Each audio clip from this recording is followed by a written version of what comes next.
McLaren are one of the major teams at the front of the Formula 1 field which have brought a major upgrade package to the Austrian Grand Prix in their bid to close down the gap to that of Max Verstappen and the RB20. Now, for this event, McLaren have brought a brand new front ring as well as front suspension, so practically a brand new front end has arrived on the MCL38. And while the changes to the front ring may not be apparent to many of you on first glance, if you actually get into the details and have a side-by-side comparison, you will see there are quite a few subtle as well as substantial changes that have been undertaken for the brand new front ring. So without further ado, let's jump right in and discuss these upgrades. And the overall goal of these changes on the front end of the MCL38 is to improve the flow conditioning at the front. And of course, this is going to have an overall improvement on the aerodynamic load throughout various conditions. Let's start with the front wing, which features multiple changes across the board. Focus has been placed on improving the flow conditioning that the front wing can achieve through changes to the elements and the attachment point to the end plates on the latest version of front wing on the MCL38. To begin with, McLaren have paid attention to the four elements of their front wing and have changed the geometry of it, leaving the new design with a much more straightened finish than the one previously used.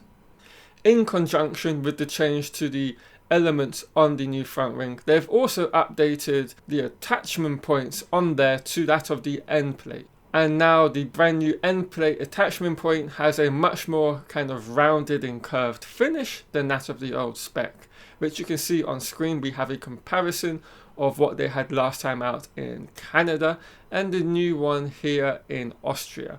And it's quite a subtle change, but if you pay close attention to the top of the attachment point, it now has that kind of like this overarch, and it looks like it's sheltering. It almost could be like you're being sheltered from the rain, so to speak, like an umbrella. So it's like got a curve on top, while the old one just kind of flicked up. And sticking with the front wing end plates, the end plates themselves have undergone changes to the overall shape and design of them, with them now being a lot more curved and sculpted than that of the previous spec which has been used. Again, we have a side-by-side comparison of the one used in Canada and the one here in Austria. Now there's also one other area on the end plate which on first glance you may not notice as well, but it's quite a substantial change actually, and let's go over that right now. And that is that the rearmost element has been extended and now falls in line with the modified trailing edge of the end plate, which is the one that kind of pokes out at the bottom right hand side corner of the Austria spec front wing end plate.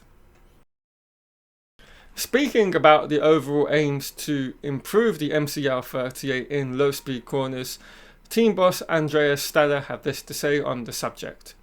The focus is to keep the development direction that we introduced to the trackside with the front wing we took in Miami. We saw with that concept that it worked so well, and that we wanted to pursue this direction even further, and this is another attempt to improve on that. I would say in particular the slow speed behavior of the car.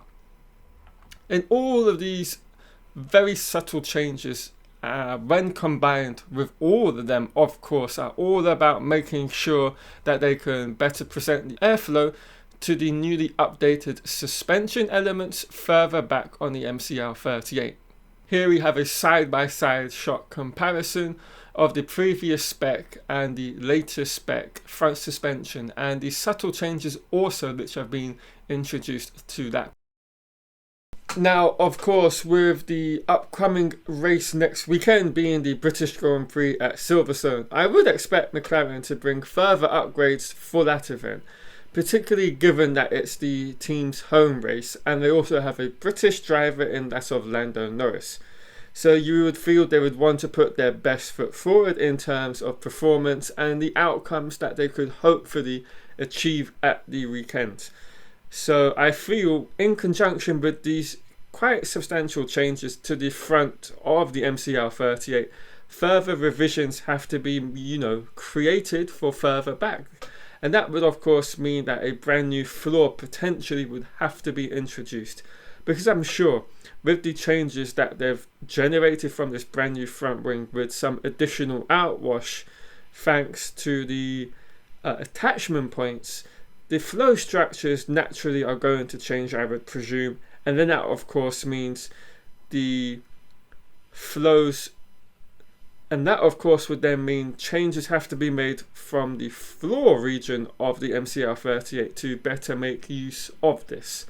And particularly so when you think about and consider the fact McLaren haven't brought an upgraded floor since, if I'm not wrong, and correct me if I'm making a mistake here, since the Miami Grand Prix all the way back.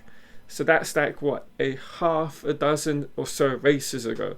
So I would be hopeful and hoping that they bring some sort of floor upgrade, or at the very least modification to it for the event.